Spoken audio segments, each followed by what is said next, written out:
So let's move inside.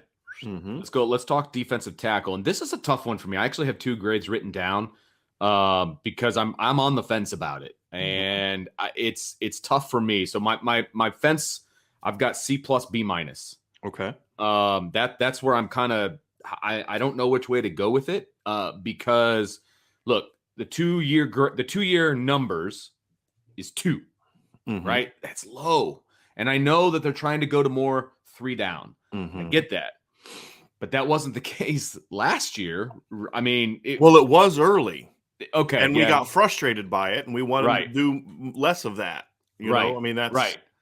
I don't like the numbers. I don't like the numbers at all. I don't like only having 2 guys. Even if you're going with a 3 down look, I still don't like only bringing in 1 guy a year. That doesn't work for me. And so I dinged him on that. Now, on top of that, Donovan Heinisch, I think I guess I'm higher on him than a lot of people because I think that he can play himself into a better player. But the bottom line is, yeah, exactly. And that's why I think that probably is part of it. I think and I said this before, I think he's a more athletic version of his brother. And so he could have a lot of success at Notre Dame, but his ranking and things of where he's at coming in right now, because we're not really allowed to project, right? So it's lower than I think guys they could have had or guys that maybe they should have gone after harder. I love me some Gabriel Rubio, though. I think he's a stud. I was actually disappointed he didn't get more playing time this year. I think was there injury issues there? Yeah. Okay. And they were super deep, which I'll kind of get into when I talk about my grade. Then that's fair. I mean, who do you take off the field? Do you take Howard Cross off the field the way he played? Do you take, Kurt Heinisch? Do you take Adam Miola? Do you take Riley Mills? Do you take Jacob Lacey? I mean, who do you take off the field? That's a really good point. Gabriel Rubio some snaps, but Gabriel also did battle, I'm told, a couple different injuries during the season. So they just went ahead and said, hey, you know what? Because Gabriel's the kind of guy that I do think he could end up being a 5th-year guy just because of the type of kid he is. And if he's not, he's not. But, that's one of the few times I felt like they didn't need to push to get a kid on the field, in my opinion. Yeah. But for this discussion, I love Gabriel Rubio. I think he's a great pickup. I would have liked them to bring in a second guy. And even though I'm fairly high on Heinisch, I still would have liked them to bring in a second guy. And then from a ranking standpoint, he's not where I think that they needed to be. Like he would have been a great second guy to bring in, if that makes sense. You know what I mean? If you could have landed a Lucas, then you're bringing in Heinisch as, not a filler, but like as a second guy. I'm cool with that. Right. So that's why my grade is where it's at. And again, I could be talked into a B minus. I could be talked into a C plus. Like I'm right there with this just because of a numbers issue and because I think they could have done better than Heinisch in this group if they brought in a second guy. I think for me, I gave them a B minus because I do think they needed one more guy. I didn't quite ding them all the way down to C plus because I don't think they necessarily needed more than one guy. And I do think Donovan is still a little bit of a risk because I don't think he's as big as Kurt was at the same age. That's my concern. And I don't think he's an edge guy. I don't think he's a 5 technique and a 3 down. I think he's got to be an interior guy. And I don't know if he's going to be able to hold up the way that Kurt did. Now, I've learned it's not a good – it's bad for your business because if you're someone who values being right, it's bad for your business to bet against the Heinisches. Yeah, you're not wrong. You're not wrong. So but I've got to be honest. I have some size concerns about Donovan in the new defense. Now, the style that they play, like it's more about where they line up, but the style they play is about penetration. It's about quickness. It's about athleticism. I don't see him being any smaller than Howard Cross III. I mean, and so that's where I'm kind of back and forth on that one with Donovan. But the kid's a good football player, and Mike Elson loves kids like that. I mean, look what he's gotten out of Donovan or Kurt. Look how he's got out of Howard Cross. Look what he's got out of, as Jacob Lacey got smaller, he got better. Yeah. Look, the Heinisch, he's going to give you literally everything he's got in the tank at all times, at practice, in the game, like all of that. And again, this kind of goes back to the coaching situation. I trust Mike Elson because he's known Donovan for 5 years. Right. Like he knows who this kid is. He knows the family. He knows everything about him. So I trust that maybe this looks like a reach, but it's a very calculated reach by Mike Elston. And I'm totally cool with that. I just wanted one more guy. You know what I mean? Right. And that's kind of where I'm at with that. Right. So at the end of the day, the reason I'm not as upset about the numbers is twofold. Number one, the COVID year completely changed their whole depth chart. I mean, it just completely changed it because That's true. gave Jacob Lacey a red shirt when he previously didn't have one. So Jacob Lacey still has 2 more years left. Yeah. Howard Cross still has multiple years left. Although Riley Mills basically played last year, it was still a red shirt.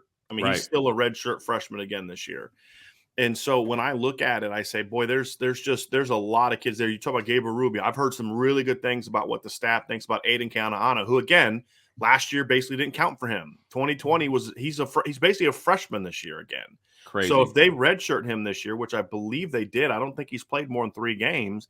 He could be technically considered a redshirt freshman next year as a junior because of the COVID year. It's nuts. And so I think that has really changed them where they're getting super picky about who they bring into their interior depth chart.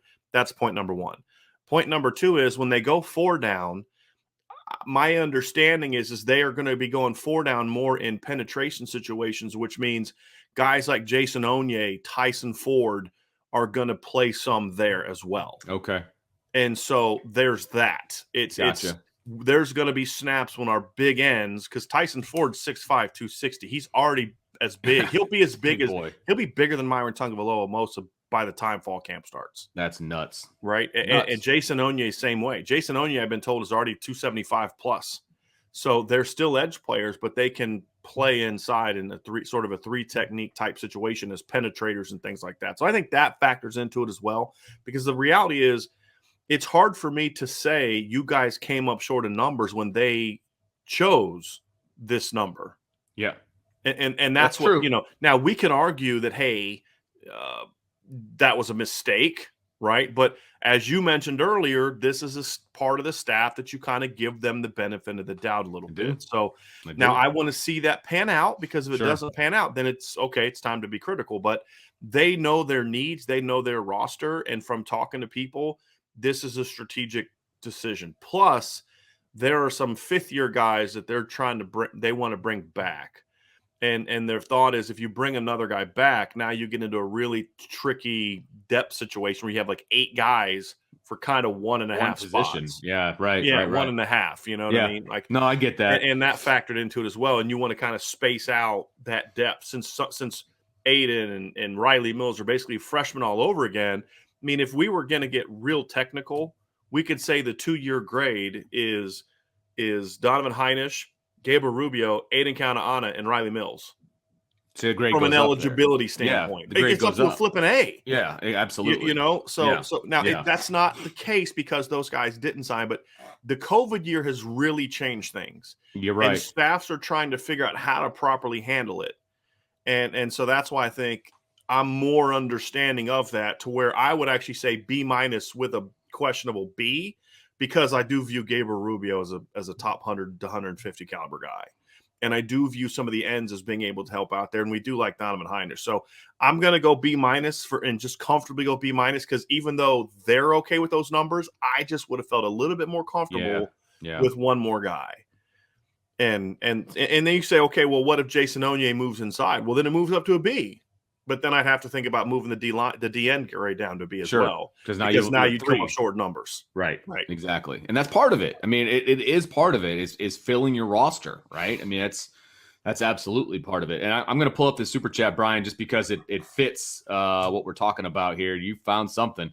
But Garth says, Brian, what year is Alex Ahrensberger? He was a 2020 signee. So he's technically going to be a redshirt sophomore this year, although because of the COVID year, you can count him as a redshirt freshman. I'm sorry. Somebody just sent me, my friend Matt just sent me a text, and it was a scene from Friday where Smokey says to Ice Cube's character, "How are you going to get fired on your day off? You got to be a stupid to get fired on your day off." He just sent that to me, but it was a picture of Urban Meyer as Ice Cube's character. So that's pretty good. You could get fired. Pretty good. Just stealing boxes for me trying to build a clubhouse. I know you ain't going like that. It's such a great movie. One of my all-time favorites. That's pretty good. Sorry, that's what I was laughing at, everybody. I apologize. That just was real funny. And that's Matt D's fault. Matt D just sent me that. So He totally distracted me. So anyway, Vince, but overall, I like what they've done at the D line. The thing is, they've got to build on it next year. Like they need numbers and impact talent next year. You know what I mean? And this coming class is going to tell us just how they view recruiting interior players. Yeah. If it is going to really be a thing, or they're just going to recruit a bunch of big edges and then move some of those guys inside. And that's kind of similar to like similar but different, but Harry Hiestand just recruiting tackles, and then it's get the very best guys similar on the field, right? Because here's the thing that people have to understand is Notre Dame is not looking for a Lewis Nix type of player. It doesn't mean if there was that kind of kid that like Notre Dame wanted to come, they might not have a role for him, but they're not a two-gap defense. And what that means is when Lewis Nix played, and man, I loved watching that kid play, is you had to have like two guys block him. His goal, his responsibility is I have both A gaps. Okay, so I'm going to take that nose on hard so where I can move to either A gap, right? He was responsible for both A gaps. That's how a lot of the old school 3-4s are. The front three, they're two gap players. They are securing their inside and outside gap. In the current, now we've seen evolution of the 3-4 to where certain teams, like I know the Chargers were doing this for a while when I believe Turner was the coach, where they were a 3-4, but they were a penetrating one gap 3-4. Bob Diaco was a two gap 3-4. In a one gap 3-4, you don't need that big nose to just eat up space because your nose is going to be a penetrator. And you've got linebackers working off of them. You're doing twists and stunts and things like that. So it's not the same type of need for an interior player. So you don't need a 320-pounder the way that they play this defense. Now, I think I'd like to have somebody bigger than 275. But, again, they'll take power, they'll take athleticism, and they'll take length over just sheer mass. Because mass sometimes can't do the things they're asking them to do. Like Jordan Davis is a great player, and I'm sure Notre Dame would take him in a heartbeat, but he doesn't really fit what Notre Dame does. You know what I mean? And so you have to find a fit for what you do, and that's just – I know a lot of people like, why don't they go get the 320 pounds? Because that's not the way they play defense. Right. And it wouldn't really fit. They'd have to change what they do defensively to do that, and I just don't know if there's a need for that because it's just not who they play. Because if you look at Jordan Davis, he wins the award for like top defensive lineman in the country. Kid had 3.5 flipping tackles for loss and 2 sacks this year. He's just a space eater, right? And a bit of a hype machine, but it's a space eater. Well, if the nose guard for Notre Dame only has 3.5 tackles for loss in a full season, that's a problem. That's a problem because that means he's not doing what he needs to do, and he's not producing the way that he needs to produce. You look at Kurt Hinish this year; he had 4.5 tackles for loss in 3 fewer games. And so, it's just a different kind of defense. Sure, absolutely. No, it makes a lot of sense.